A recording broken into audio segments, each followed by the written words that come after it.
नमस्ते बच्चों। BCom part third business administration paper first क्रियात्मक प्रबंध उसके भर्ती के संबंध में हम पढ़ा था। भर्ती अर्थ और परिभाषाएं भी पढ़ी हमने। उसके बाद में हमने भर्ती की आवश्यकता भी पढ़ी। भर्ती की आवश्यकता किन किन कारणों से होती है। तो अब है भर्ती के विभिन्न स्रोत, यानी भर्ती की आवश्यकता पूर्ति करने के लिए किन किन स्रोतों का सहारा लिया जाता है। तो इसमें पहला है, व्यावसायिक संस्थाओं में एवं संगठनों में भर्ती के मुख्य रूप से दो स्रोत होते हैं, जिनसे विभिन्न विधियों से कर्मचारियों की भर्ती कर आवश्यकता की पूर्ति की जाती है। तो भर्ती के आंतरिक स्रोत पहला स्रोत है। आंतरिक स्रोत उसे कहते हैं जिसमें संस्था के अंदर से ही कर्मचारियों की पूर्ति की जाती है।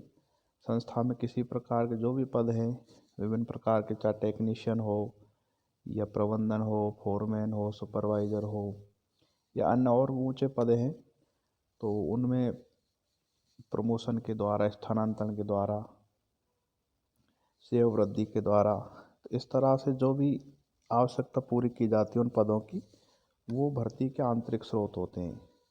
आंतरिक स्रोतों में सबसे पहले नंबर पर पदोन्नति है, यानी प्रमोशन। प्रमोशन के द्वारा भर्ती की पूर्ति की जा सकती है। मैनेजर की ज़रूरत है मान लीजिए, तो असिस्टेंट मैनेजर के पदों से प्रमोशन करके मैनेजर की आवश्यकता पूर्ति की जा सकती है। तो पदोन्नति है एक। तो पदोन्नति के द्वारा भर्ती के आंतरिक स्रोतों की पूर्ति की जाती है। दूसरा, स्थानांतरण, यानी कि जैसे किसी विक्रय या विपणन विभाग में 4 मैनेजर की पोस्ट है, जबकि अनुसंधान विभाग में 2 हैं या 1 पद खाली चल रहा है, वहाँ काम बढ़ गया है, तो वहाँ से प्रमोशन के द्वारा भी उस पद को बढ़ा सकते हैं और स्थानांतरण के द्वारा भी उस पद को भर सकते हैं। या फिर किसी छोटी इकाई में प्रमोशन करके भेज सकते हैं, स्थानांतरण करके भेज सकते हैं। तो ट्रांसफ़र के द्वारा भी आंतरिक स्रोत की पूर्ति की जा सकती है। अगला है प्रशिक्षु। अप्रेंटिस होते हैं कुछ, जिनकी भर्ती की जाती है, उनको प्रशिक्षण पर भेज दिया जाता है। तो जैसे जैसे संगठन या संस्था को आवश्यकता होगी, उसी तरह से उन प्रशिक्षुओं में से बुलवा लिया जाएगा। जैसे कि प्रशिक्षु कार्य 6 महीने से 5-6 साल, 4 साल, 3 साल तक का होता है। तो उसमें ट्रेनिंग प्राप्त करते रहते हो, सैद्धांतिक और प्रायोगिक, और वहाँ से प्रशिक्षुओं को आवश्यकता के अनुसार जिनका ज़्यादा काम हो चुका है, जो अधिक अनुभवी हो चुके हैं, उनमें से उनको बुलवा लिया जाता है। तो ये भर्ती के आंतरिक ही स्रोत होते हैं, पहले ही उनकी भर्ती की जा चुकी होती है और उस पे से उनको बुलाया जा सकता है। जहाँ कहीं ट्रेनिंग ले रहे हो, कोई इंटर्नशिप कर रहे हो, उनको भी बुला लिया जा सकता है। आंतरिक विज्ञापन।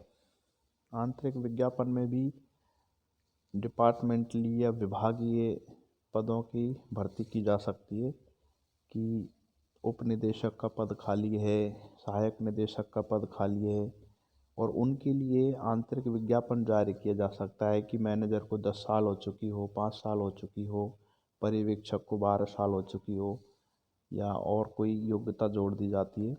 तो इस तरह से वो आंतरिक विज्ञापन भी जारी किया जाता है, जिसमें विभाग के ही आदमियों को उनमें पदों की जो विज्ञापन जारी किया जाता है उन पर नियुक्त किया जाता है। ऋण सेवाएं। कुछ सेवाएं ऐसी होती हैं जो एक दूसरे विभाग से उधार ली जा सकती हैं कि हमें यहाँ कुछ समय के लिए इस पद की, इस योग्यताधारी कर्मचारी की आवश्यकता है, तो आप हमें इतने दिनों के लिए इसको भेज दीजिए, तो हम यहाँ अपना काम ले लेंगे। तो उनके लिए बदले में उनको सेवा शुल्क दिया जा सकता है। ये भी एक आंतरिक स्रोत की पूर्ति का हिस्सा है। और सेवा वृद्धि या सेवा विस्तार, किसी उच्च पदों पर ही ज़्यादातर इनमें की जाती है। उच्च पदों पर भर्ती नहीं हो पाई है, आकस्मिक किसी का सेवानिवृत्त कार्यकाल आ चुका है, उसका रिटायरमेंट आ चुका है, लेकिन उस पद की बहुत आवश्यकता है उस पर बने रहने की, तो ऐसी स्थिति में 6 महीने या साल भर या 2 साल, अधिक से अधिक 30 साल, 3 साल, ज़्यादा नहीं, वो सेवा विस्तार इसी तरह का होता है, 1-2-3 महीने से लेकर के 1-2 साल तक। तो सेवा में वृद्धि भी की जा सकती है, विस्तार भी किया जा सकता है। तो इसको भर्ती की आंतरिक स्रोत ही कहते हैं। अगला, इस भर्ती के आंतरिक स्रोत के क्या क्या गुण हैं, क्या दोष हैं, उनके संबंध में देखिए। आंतरिक भर्ती का पहला गुण तो यह है कि संस्था में ही भर्ती की समस्या का समाधान हो जाता है, यानी इधर उधर किसी तरह के प्रयास नहीं करने पड़ते।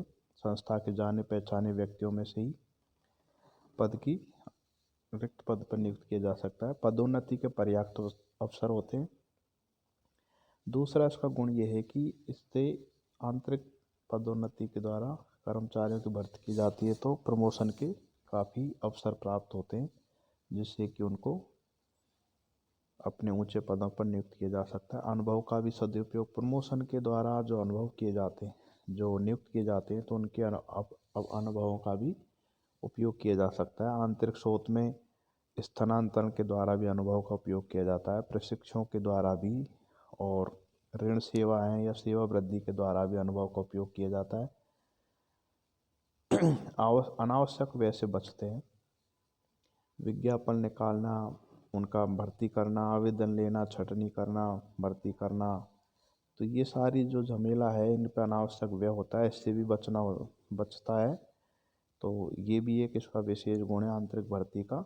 योग्यता अंकन से मनोबल में वृद्धि।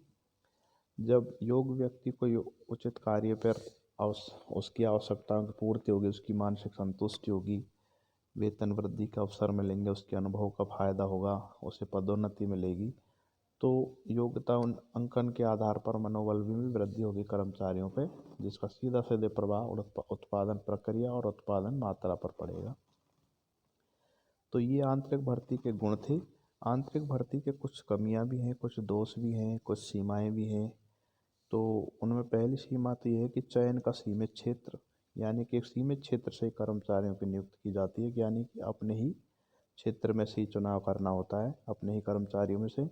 नए कार्मिकों और नवीनीकरण का अभाव, नए कर्मचारियों का आगमन नहीं हो पाएगा, और इसलिए नई नई जो विचारधाराएं, जो नई नई नई सकारात्मक सोच, रचनात्मक जो विचारधारा है, उनका प्रवेश नहीं हो पाएगा संस्था में।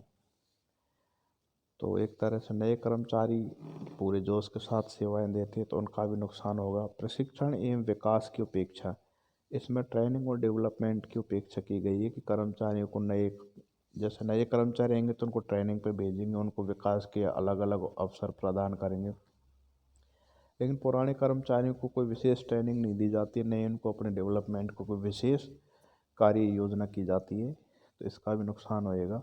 पुराने ढर्रे की कार्य प्रणाली है, ये पुराने ढर्रे की कार्य प्रणाली मानी जाती है, जिसमें ज़्यादा सरल विधि है, अधिक खर्चा भी नहीं है। तो इस कार्य प्रणाली से सबसे बड़ा तो ये कि नए कर्मचारियों का नुकसान होता है। दूसरा, तकनीकी न्यून नवीनीकरण का भी उपयोग नहीं हो पाता है। तकनीकी परिवर्तन और नवोन्मेष के लिए भी अनुपयुक्त है, यानी टेक्नोलॉजिकल चेंज है या इनोवेशन है, तो उनके लिए ये जो प्रणाली है ये उपयुक्त नहीं है, क्योंकि पुराने कर्मचारियों को नई टेक्नोलॉजी और नई नई चीज़ें बताएंगे तो उनको थोड़ा सा खींच पैदा होगी और उसको स्वीकार भी नहीं कर पाएंगे। तो ऐसे में भर्ती के आंतरिक स्रोतों में इनमें थोड़ी सी कमियां भी हैं। तो भर्ती के विभिन्न स्रोतों के अंतर्गत आंतरिक भर्ती के जो भी स्रोत हैं उनके अपने गुण हैं, अपने विशेषता हैं, और उनके अपने कुछ कमियां और दोष भी हैं। तो ये भर्ती के आंतरिक स्रोतों के संबंध में था। अब हम आगे पढ़ेंगे बाह्य स्रोतों के संबंध में।